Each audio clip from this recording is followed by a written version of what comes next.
Well, we're at the end of 2018, so it's time for the usual Game of the Year lists.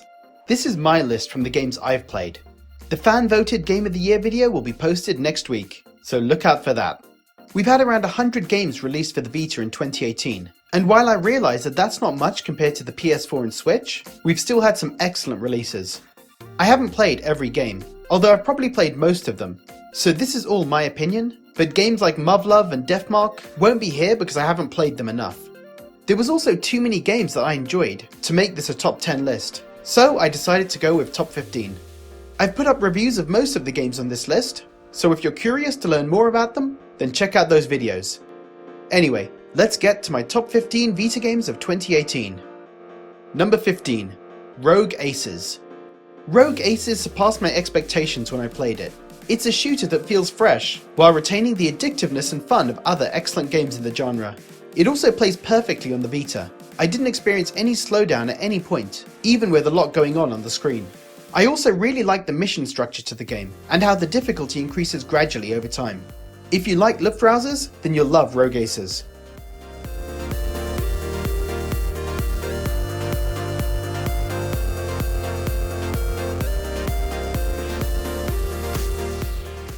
Number 14. Super Destronaut DX. I became so addicted to Super Destronaut DX when I played it. The fun gameplay loop of racking up a high score in this arcade shooter had me totally hooked. It's not a particularly complex game, but it's a great game to play in short bursts and to chase the top of the leaderboard.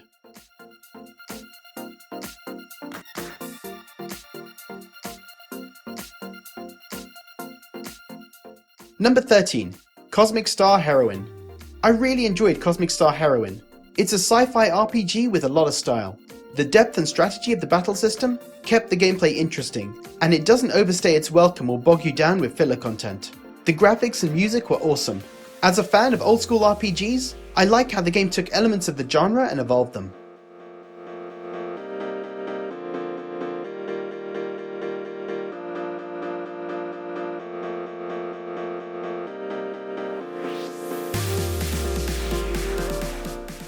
Number 12.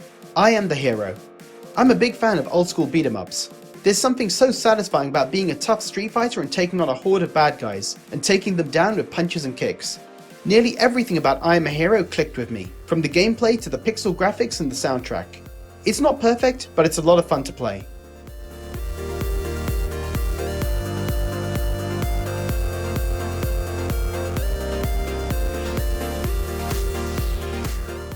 Number 11.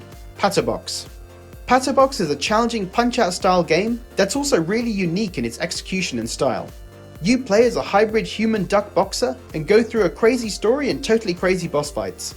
Some of the filler content between boss fights could have been shaved down, but aside from this, it's an excellent game.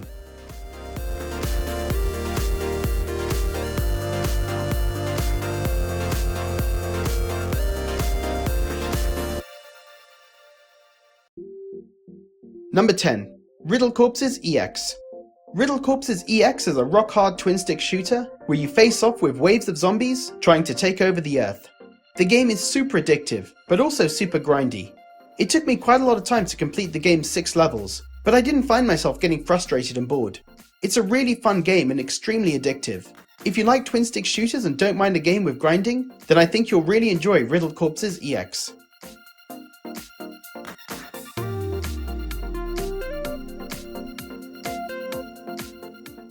Number 9. Valhalla. Valhalla is a visual novel and bartending simulation set in the future. It's a very relaxing and interesting experience, where you get to know fascinating characters and live in an interesting world. It's great to play on Vita and perfect for playing in short bursts. It was just nice to play a game that's nice. There's no stress, no worry about high scores or killing enemies, it's just you being part of this world. Number 8. Rainbow Skies. I was so impressed with Rainbow Skies when I played it. It's a strategy RPG that improves massively on its predecessor, Rainbow Moon. The graphics and music were great, and the complex gameplay systems were well designed. The story was a bit slow to get going, but became interesting later on. It's a super long game, so make sure you set aside around 90 hours to finish it.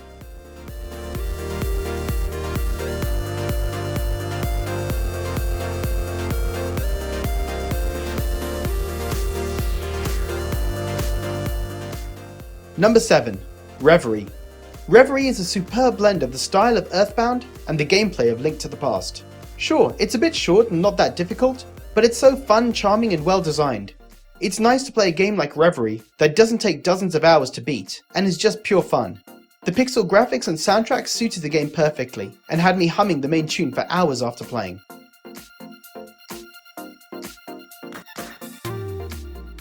Number 6. Iconoclasts. Iconoclasts is a 2D action platformer with a big emphasis on story. The well-delivered story was perfectly supported by amazing gameplay, level design, graphics and music. It has a lot of really interesting bosses that were well designed and were like mini puzzles to figure out how to beat them. If you like 2D Metroidvanias or story-driven games, then I definitely recommend picking up Iconoclasts.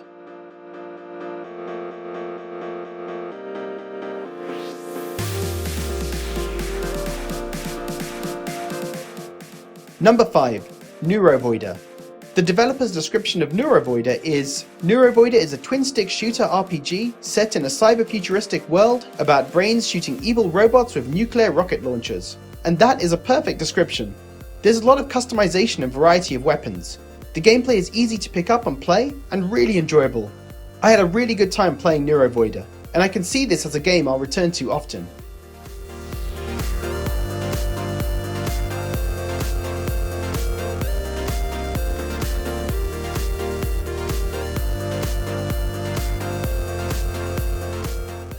Number 4. The Longest 5 Minutes. The Longest 5 Minutes was an excellent game. It's an old school style RPG, but it boils the 40-hour RPG down to a much shorter experience. The focus is on story and characters, and doesn't waste the player's time with unnecessary filler or grinding. The story was so charming, and I became really attached to the characters. This is a game especially targeted to fans of old school RPGs, who will enjoy the references to games they know and love, while also seeing the common tropes of the genre turned on their head. Number 3. Persona 5 Dancing. I loved Persona 5 Dancing when I played the Japanese version earlier in the year. The songs are all excellent and the gameplay is so fun and addictive. Now that I've played the Western release with the English dub, I love the game even more. It may not have a traditional story mode to play through, but after I played and enjoyed Persona 5, it's just so nice to be playing a game with the characters from Persona 5 and hear them talk again.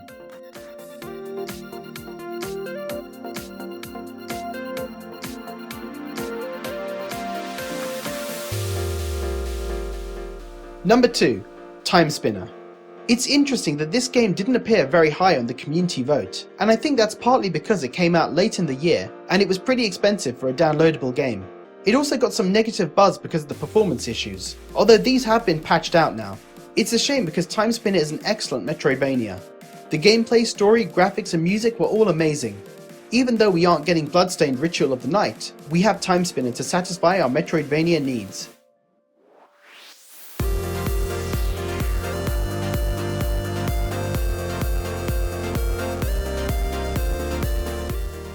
Before I get to number 1, a few honourable mentions.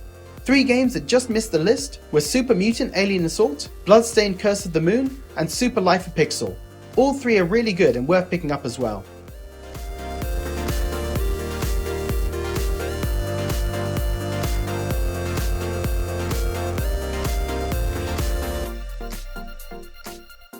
So let's get to number 1. Number 1, DEADBOLT.